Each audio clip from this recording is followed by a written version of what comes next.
Bueno, hoy vamos a hablar acerca de lo que se hace en la iglesia que no aparece en la escritura, o de lo que aparece en la escritura que la iglesia no lo hace. ¿Sí? Yo le llamo desorden en la iglesia.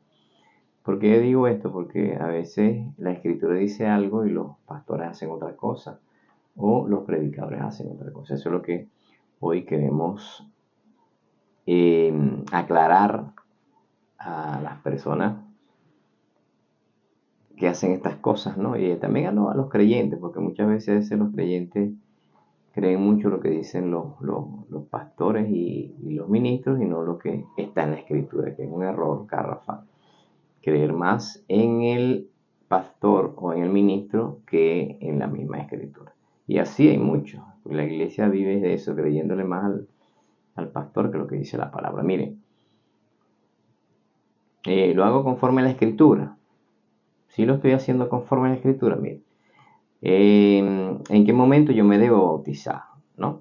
Y digo en qué momento me debo bautizar porque nosotros el bautismo lo utilizamos muchas veces, lo hacemos después que hacemos, vamos a encuentro y después que a mí me disipulan, todo ese tipo de cosas y de último es que me bautizan. Entonces la escritura me enseña que es a lo que creo, ¿ves? Cree y se bautice será salvo, ¿no? Dice Marcos 16:16, el que cree y fuere bautizado será salvo, mas el que no creyere será condenado, dice. Entonces en Marcos me dice que si yo creo y soy bautizado, seré salvo. Ya, entonces el asunto está en creer. Si yo creí, me puedo bautizar de una vez al otro día o a la semana o días, pues, pero tampoco tengo que hacer una academia, un poco de cosas para ser bautizado, ¿no? Lo dice aquí. Mire, Hechos, capítulo 8, verso 37. Felipe dijo, si crees de todo corazón, bien puedes.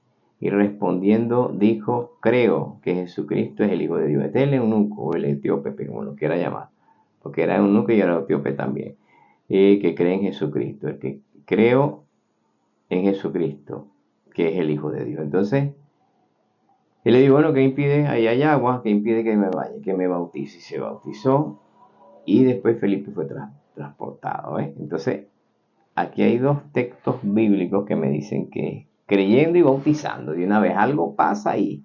Por eso que Dios manda a hacer eso, pero la iglesia hace lo contrario. Esto con respecto a lo que es el bautismo. La iglesia siempre ha hecho lo contrario y bueno, porque a veces no nos importa que de todas maneras esto Dios lo va, Jesucristo cuando venga, le va a recompensar a cada uno lo que hicieron, ¿no? Porque si no lo hiciste, no será llamado grande, pero si hiciste así como dice la Escritura, será llamado grande en el reino de los cielos. Ajá. Ahora, mire, también muchas veces utilizan que la función de la sangre, utilizan la sangre, que es la sangre, yo lo he dicho varias veces en otros videos, que la sangre la utilizan y la echan a las casas, se la tiran a la sangre de Cristo, por supuesto, no cualquier sangre, ¿no? Porque la sangre de los machos cabríos, ok, se la tiraban a aquello ya en el Antiguo Testamento, pero la sangre de Cristo no es para tirársela a, a los carros, porque a veces utilizan y le echan espiritualmente, le echan la sangre de Cristo a los carros, a las casas, le tiran la sangre hasta a los demonios, porque yo he oído predicadores que dicen que yo le eché la sangre de Cristo a los demonios, una locura impresionante, ¿no? Pues yo digo, la ignorancia nos lleva una morena, pues las personas ignorantes con este tipo de cosas que esto es más que blasfemia, ¿no? Tirarle la sangre a un demonio, ¿no? Yo he oído predicadores que dicen eso. Miren, Primera de Juan, capítulo 1, verso 7, dice así. Y la sangre de Jesucristo nos limpia de todo pecado. La sangre de Cristo es para limpiarnos de pecado, no es para tirarse a carros, a casas, a nadie. ¿Ve? Nos limpia de pecado, de todo pecado. Primera de Pedro, capítulo 1, verso 2 dice, para obedecer y ser rociados con la sangre de Jesucristo. La sangre de Jesucristo nos va a rociar para limpiarnos. Apocalipsis capítulo 1, verso 5. Y nos lavó de nuestros pecados con su sangre. ¿Nos lavó qué? Con su sangre para lavarnos, limpiarnos. No es, la sangre de Cristo no es para lo que yo les acabo de decir, y para tantas cosas que la usan, ¿no? Para el desastre que hacen. Ajá, ahora miren, los ministros, pues, hacen estas cosas, pues, rociar la sangre de Cristo así, a lo loco. Y, bueno, eso hay que corregirlo, eso no puede continuar de esa manera, ¿no? Miren, una de las cosas que nosotros debemos aprender es que nosotros la sangre de Cristo a quien sea y hacemos distintas oraciones, distintas locuras, pero miren, dice que por sus llagas seremos curados. Una de las cosas que nosotros debemos hacer es, claro, el nombre de Jesús también sana, ¿verdad? Y colocando las manos. Pero las llagas, dice que por sus llagas fuimos curados. Dice Isaías 53, 4 y 5. Dice así. Y por su llaga fuimos nosotros curados. Ajá, también en su nombre y colocando las manos, como ya le dije. Por su llaga fuimos nosotros curados. Por la llaga de Jesús, nosotros fuimos curados de toda enfermedad. Entonces nosotros no decimos eso, sino que hacemos otras cosas más, ¿verdad? El poder lo da el Espíritu Santo. Entonces hay mucha gente que cree que porque ayuna, vigila y hace cosas, tiene poder. No, el poder lo da el Espíritu Santo cuando llega a nosotros. Mire, Hechos capítulo 1, verso 8 dice, pero recibiréis poder cuando haya venido sobre vosotros el Espíritu Santo. Claro, tiene que tener una vida, como decía una persona, tiene que tener una vida de santidad, eso es lógico. No a cualquiera le va a llegar el Espíritu Santo. Una persona que tiene una vida de santidad con Dios, ¿verdad? Y después le voy a hablar de la santidad, porque la santidad significa ser apartado. O sea, está apartado, Dios lo apartó, pues, pero no debe hacer las cosas del mundo, ni practicar las cosas del mundo. Entonces, el Espíritu Santo va a llegar, pues, pero no porque tú haces un gran sacrificio, ni ayunas 40 días, no, eso es para matar la carne, ¿sí? Entonces, no hacemos lo que la Escritura dice. Nosotros nos han enseñado los pastores anteriormente, porque claro, yo entiendo que hay muchos pastores que se proclamaban a sí mismos pastores, salían de otras iglesias, hacían divisiones y todo eso ocasionó un mal. No estudiaban, no eran personas estudiosas. Hablo de la Biblia y hablo también académicamente, pues. Entonces eran menos incultos, eran más del vulgo que otra cosa.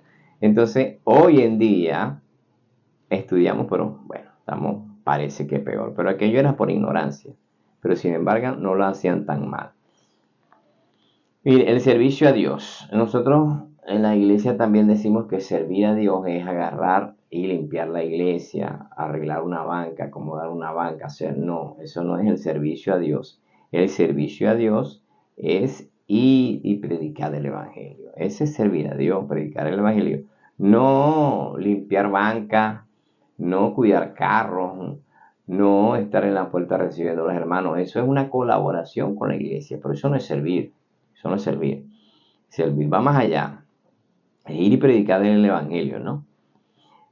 Tenemos también la parte del aceite, el aceite de la unción. Nosotros agarramos hoy en día, mire, agarramos hoy en día el aceite, el que sea, hasta aceite de comer.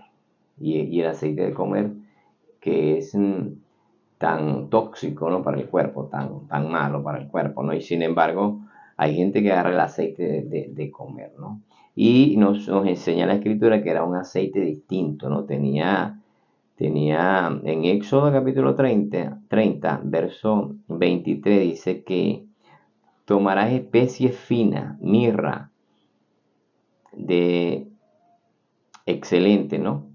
Canela, cálamo, acacia, aceite de oliva y otras cosas que más que le echaban, ¿no? Será el aceite de la unción santa. O sea, que tiene que tener estos componentes y nosotros agarramos cualquier aceite. Vamos para el centro y compramos un aceite, vamos para el mercado y compramos un aceite, por lo menos de olor, para que huela, para que tenga olor rico. Pero no, ese no es el aceite, es el aceite que Dios había establecido. Y eso fue en el Antiguo Testamento porque el Espíritu Santo no había llegado. Ahorita que está el Espíritu Santo, entonces todavía siguen usando el aceite, diciéndole a Dios que no ha venido el Espíritu Santo, porque eso era para ungir, y el Espíritu Santo es el que es la unción. Entonces hay personas por ahí que dicen que el aceite no es simbología de la unción. Claro, el aceite era simbología de la unción del Espíritu Santo. Eso es claro. El que dice eso es porque no sabe de Biblia y no conoce Escritura. Ajá. Así que ese es el aceite que hoy en día usan, ¿no? Perfumadito y esas cosas, ¿no? Bueno, miren, también otra de las cosas para ir concluyendo, claro, faltan muchas cosas más, pero no quiero hacerlo tan largo, miren. El hablar en lengua. Mire, el hablar en lengua es una de las cosas que dicen que no se debe hablar en lengua, cuando hay muchos textos bíblicos que dicen que sí, que puedes hablar en lengua. Viene Primera de Corintios, capítulo 14, verso 39. Así que, hermanos, procurad profetizar y no impidáis el hablar en lengua. ¿Sí? Primera de Corintios, capítulo 14, verso 40. Dice así: pero hágase todo decentemente y con orden. Ese es el problema es que no se hace con orden. El problema es que no hay un orden, sino que hay un desorden en la iglesia y no se cumple lo que dice la Escritura. Primera de Corintios, capítulo 14, verso 2. Porque el que habla en lengua no habla a los hombres, sino a Dios, pues nadie le entiende, aunque por el Espíritu hable misterio, dice la Escritura. Pero uno dice que tiene que ser lenguas humanas, pero tampoco es que son humanas, sino también hay angelicales, ¿no? Primera de Corintios, capítulo 14, verso 27. Si habla alguno en lengua extraña, sea esto por dos o a lo más tres, y por turno, y uno interprete. Si no hay intérprete, calle en la iglesia y hable para sí mismo y para con Dios. Ese es el problema. Entonces empezamos a ir y el otro, entonces no, ahí es un desorden. El problema es el desorden, no al hablar en lengua. El hablar en lengua es de Dios, pero es el desorden que tenemos. ¿Sí? Bueno, miren, Primera de Corintios capítulo 12, verso 10. Dones espirituales. A otro el hablar o el hacer milagro. A otro profetizar. A otros discernimiento de espíritu. A otro diferentes géneros de lengua.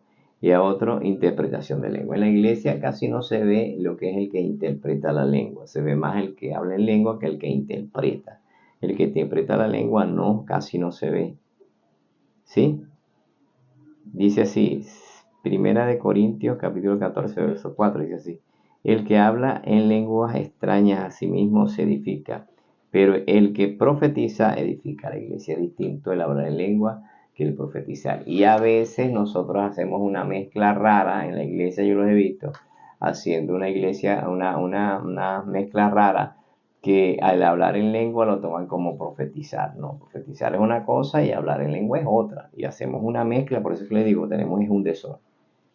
Bueno, y para terminar, voy a hablar un poquito acerca del divorcio para ir terminando, que es todo lo que la iglesia hace. Ajá, mire, tenemos en la iglesia también el desorden del divorcio. Se divorcia uno, se casan con otro, se divorcia con otro, se casan con otro. Y tenemos ese gran problema, ¿no? Es un gran problema de vida o muerte. Mire, Mateo 19, 5. Por esto el hombre dejará a su padre y a su madre y se unirá a su mujer y será una sola carne. Mateo 19, 6. Así que no son ya más dos, sino una sola carne. Por tanto, lo que Dios juntó no lo separe el hombre. Romanos 7, 3. Así que si en vida del marido se uniese a otro varón, será llamada adúltera. Pero si su marido muere, es libre de la ley, de esa ley. De tal manera que si se uniere a otro marido, no será llamada adúltera, en el caso de que el marido muera. De resto, será adúltera. Y miren,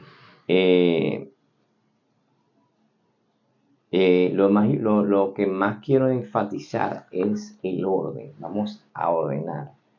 Vamos a hacer las cosas como están escritas, no como me dé la gana porque yo soy el ministro, porque yo soy el que sé. Es como están escritas, como la dejó establecido Jesús.